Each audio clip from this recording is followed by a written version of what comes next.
Hi, this is Shadi and welcome back to Jujutsu School, and this episode I'm gonna be taking on Daitō Aiki Jujutsu, also known as Daitō Jujutsu. Many of you know that I have a background in Aikido, I have a black belt, and we all know that Daitō is the father art of Aikido, and specifically the relationship between Sukaku Takeda and Morihei Ueshiba, which eventually founded Aikido. He was learning under the Takeda family directly. So we're gonna be learning about how the Takeda family is actually very deep and roots goes back to the medieval period and how they even founded the art. So I think it's a very interesting martial art and one of the oldest. I've talked about several martial arts Jujutsu school that date back to the Edo period or the 1800s, so making them relatively modern, but Daitō goes back to the medieval period. So let's go back to a little bit of history. So Daitō literally means the Great Eastern School.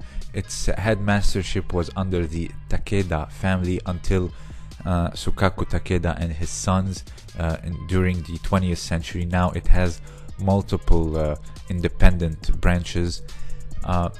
It goes back to, some even state that goes back to 780 Common Era, but the records that shows that it has been founded with Shinra Saburo Minamoto no Yoshimitsu, or for short Yoshimitsu, around 1045 and 1127. He was in the Minamoto clan samurai. He actually called it Daitō from the castle that he was living in Shiga, and according to legends or myths, he was dissecting corpses that were killed in battles to study the anatomy for the purpose of learning vital points and also joint locks and pressure points. Believe it or not, Daitō Jujutsu stems back from Teigo and Sumo, which seems pretty interesting and also bizarre. So eventually the great grandson of Yoshimitsu, which name was Nobuyoshi, adopted the name Takeda, and till this day they became the Takeda family. Sukaku Takeda is one of the most known people, and also in Tenshin Shinyu Ryu Jujutsu that I also discussed. So after that, after centuries actually, the Takeda family lost some of its power and influence and remained intertwined within the shogunate or the ruling classes of Japan, and eventually started to branch off till this day. In the 20th century, particularly after the imperial stuff and also the Meiji Restoration, the art became under several headmastership, no longer just under the Takeda family. It's actually several. You have the Tokimune, which actually the direct descendant of Takeda, Tokimune Takeda, but all the others, Hiza, Horikawa, Sagawa, all of them were just students that learned under the Takeda family and branched off from there, kind of like Aikido and Gozo Shiyoda, if you want to give a similar analogy. There's also Kobayashi. So for the moment there are many styles of it, so let's talk a little bit about the style or the concept of the Aiki Jujutsu. It's actually can be classed into three categories. You have the hard Jujutsu, you have the soft Aiki no Jutsu, and you have the combined style, which is Aiki Jujutsu, hard, both hard and soft. This is why Aikido is soft. It's Aiki without the Jutsu. And you have the Do, which means that it has incorporated a lot of ideologies into it and turned it more into like a lifestyle and a way of living rather than an art. So modern Japanese Aikido obviously originated from it. It emphasizes the neutralization of the opponent and the attack, basically rendering it non-existent. It also focuses on throwing and atami, striking, and joint locks and pressure points. As you can see here in this video, it has seemingly a lot in common with Aikido. The way that you deflect an attack, the way that you move to the side, but here you can see that there is some aggression in the techniques. Even when blocking an attack in Aikido, you just let it pass, or you just run and circle and flow with it. And allow me to stop here for a second, and this technique in particular truly baffles me. How does someone comfortably gives his back in this manner? I really don't know, but it's just something that I had to ask. You can tell a lot from the techniques that they are stemming from old Koryu and also giving way to Aikido. It's amazing how these techniques survived for centuries and centuries, and also having their roots embedded in sumo, believe it or not. So I hope you enjoyed this little segment of Jujutsu schools. If you have anything else to add, you can always share it down in the comment section below. Please enjoy the rest of this demonstration. This was Shadi, and thank you for listening. 26条の技。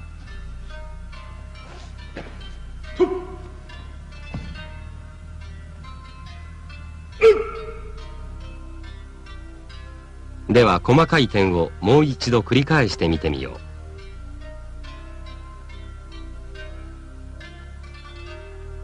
う。送電第7巻2条の技。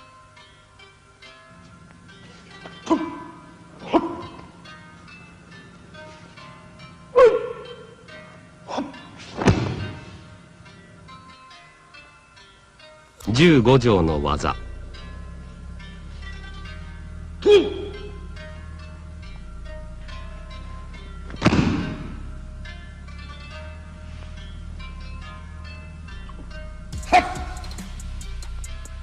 この技をもう一度見てみよう。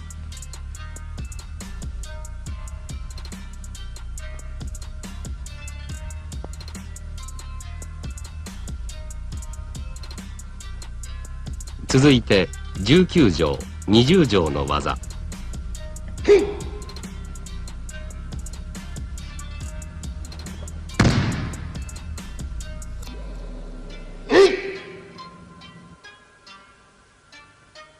28条の技。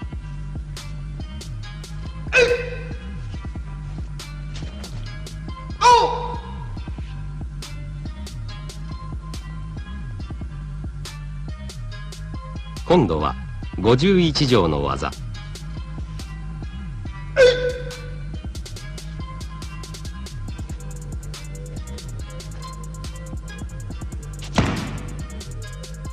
別の角度からもう一度見てみよう。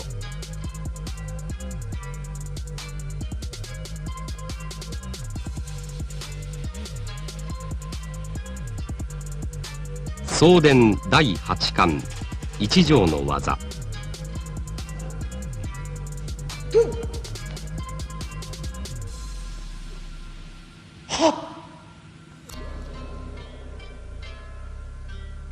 もう一度見てみよう。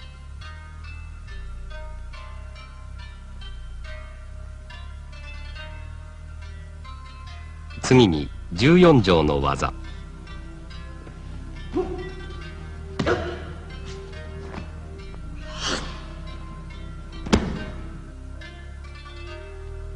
送電第9巻1条の技。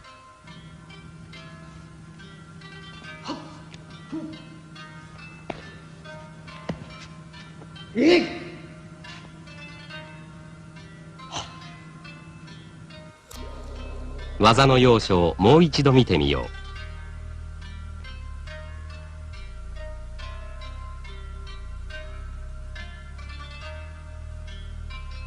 次に2条の技。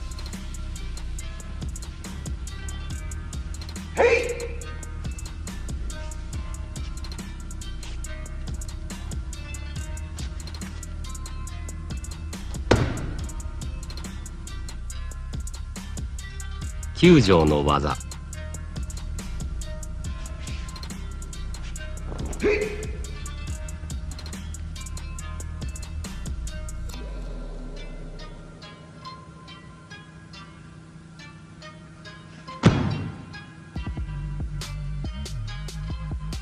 次は31条の技。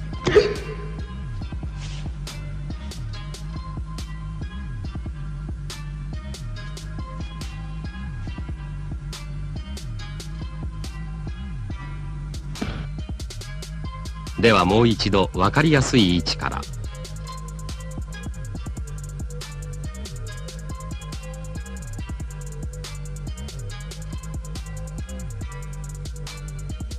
39条の技。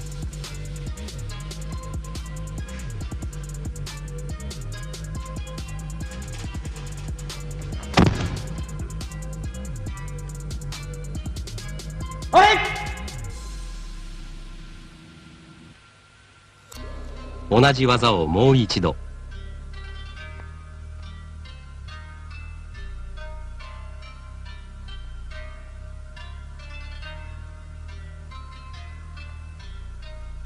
次に44条の技。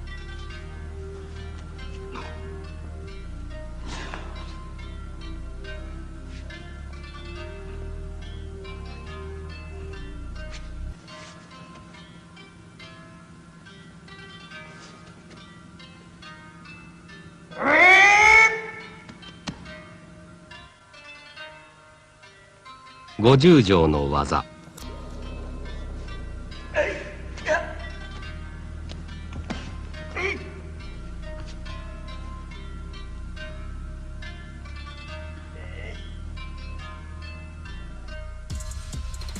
位置を変えてみてみよ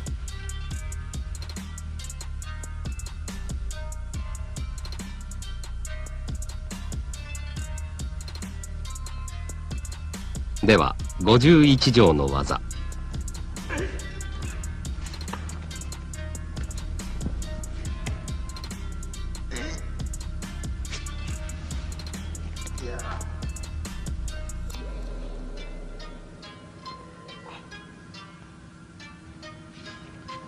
今の技を別の角度からもう一度。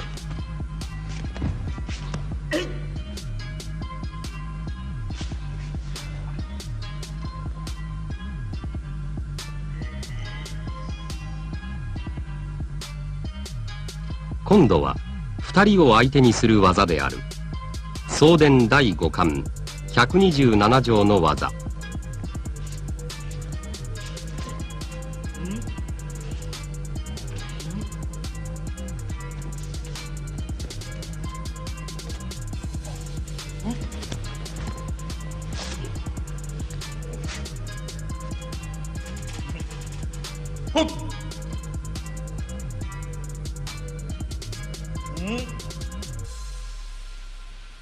今の技を分かりやすくもう一度。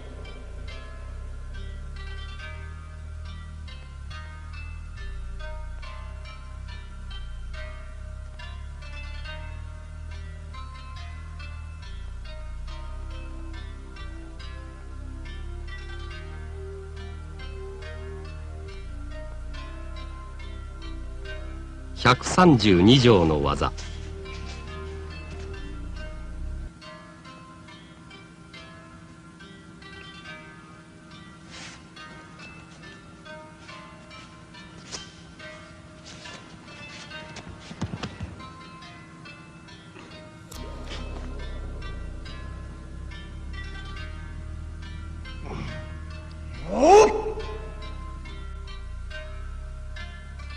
送電第6巻23条の技。この技は口伝の奥義である。